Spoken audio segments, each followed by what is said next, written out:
Ladies and gentlemen, we have a new king of hypercar hill. The title of world's fastest production vehicle has been passed back and forth between automakers since 1894, when the 12-mile-an-hour Benz Velo, the world's first mass-produced car, made its debut. In the last 15 years, the title has changed hands 4 times. Bugatti took it in 2005 with the 254-mile-an-hour Veyron BE, only to lose it to the SC Ultimate Aero in 2007. Bugatti regained the title in 2010 with the Veyron 16.4 Super Sport and managed to hold on to it until 2017 when the Koenigsegg Agera RS notched 278 miles an hour. But Koenigsegg's record would not stand forever. On Saturday, October 10th, it evaporated under the withering speed of SSC North America's newest 1750 horsepower hypercar, the SSC Tuatara.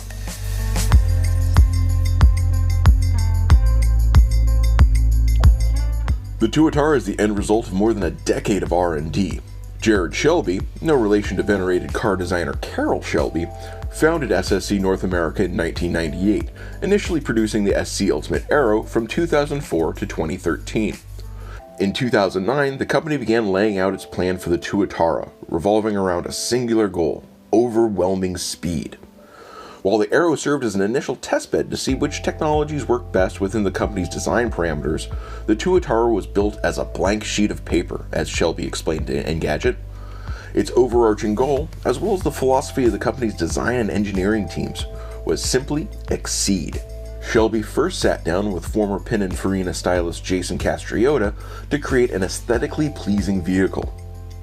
The prototype was then handed off to the team at Podium Engineering, who would spend the next 3 years massaging the design, eventually reducing the Tuatara's drag coefficient to a minuscule 0.279 and managing to achieve a 37-63% front-rear aerodynamic balance at speeds over 150 miles an hour. Covered in an aerospace-grade carbon fiber skin, the Tuatara weighs just 2,750 pounds. The Tuatara's V8 power plant is an equally marvelous piece of engineering prowess. Shelby teamed with Roger Nelson, of Nelson Racing Engines, to build it from the ground up. The 5.9-liter engine uses a flat-plane crankshaft to reduce its rotating mass and lifts the vehicle's redline up to 8,800 RPM. The twin-turbo design offers 1,350 horsepower using 91 octane, but fill your tank with E85 corn ethanol and you'll find the power of 400 additional horses under the hood.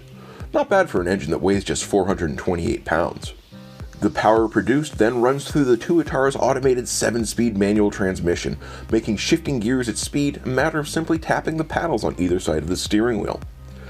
And while many high-end manufacturers continue, even in the year 2020, to insist on building their vehicles to accommodate drivers of a more Napoleonic stature, the Tuatara can reportedly accommodate people as tall as 6'5" inches. The interior of the vehicle is as tricked out as its engine bay, complete with a digital driver display, center control touchscreen, side cameras in lieu of mirrors, AC, and even a stereo. Perhaps the Tuatara's coolest trick is its track setting, which drops the front and rear ride heights by more than an inch respectively to ensure optimal aerodynamic downforces at speed. Conversely, there's also a lift setting, which raises the vehicle's nose by 4 inches so city drivers can get past stubborn speed bumps. In preparation for the vehicle's record-setting run, SSC North America commandeered a 7-mile-long aero-straight stretch of Highway 160 just outside of Pahrump, Nevada. They even took over the private airstrip at Tonopah Airport for the week, using its aircraft hangar as HQ and the runways as warm-up tracks for UK professional driver Oliver Webb, who would be piloting the Tuatara on its speed runs. According to Shelby's retelling, weather conditions for the week leading up to the Saturday speed run were nothing less than ideal. Clear skies, virtually unlimited visibility, and nary a breeze in sight. See, crosswinds are among a high-speed driver's most daunting challenges. When you're traveling at nearly 5 times the posted speed limit, even a gentle gust is enough to compromise the vehicle's aerodynamics, push it off course, or even throw it clear off the roadway.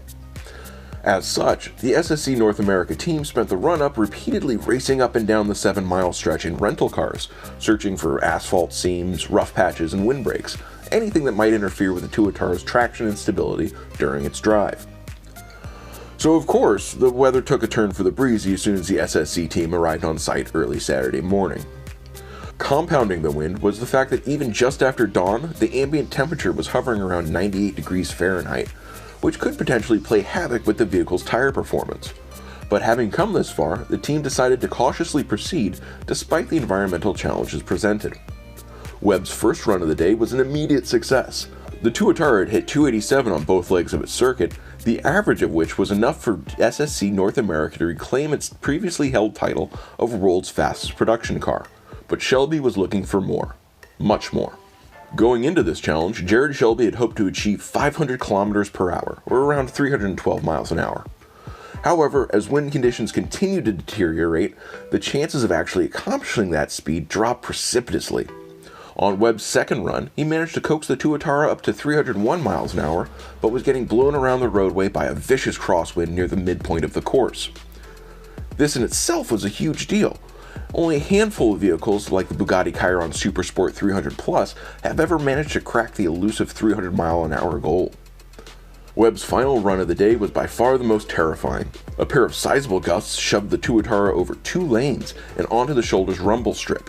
Were he not able to regain control of the vehicle, the results could have been disastrous. But he did, and in doing so, Webb managed to make history as the tuatara topped out at a whopping 330 miles per hour. Averaged with the previous 301 mile an hour run, Webb's combined speed record stands at 316 miles per hour. 38 miles an hour faster than the Veyron, and 4 miles over Shelby's own 312 mile an hour Hope. Now, if you want to get your hands on a tuatara of your own, well, good luck. The company's planning a limited production run of only around 100 vehicles, with 12 being built in 2021 and 25 a year hitting the streets after that. Also, they cost $1.9 million. Yes, each.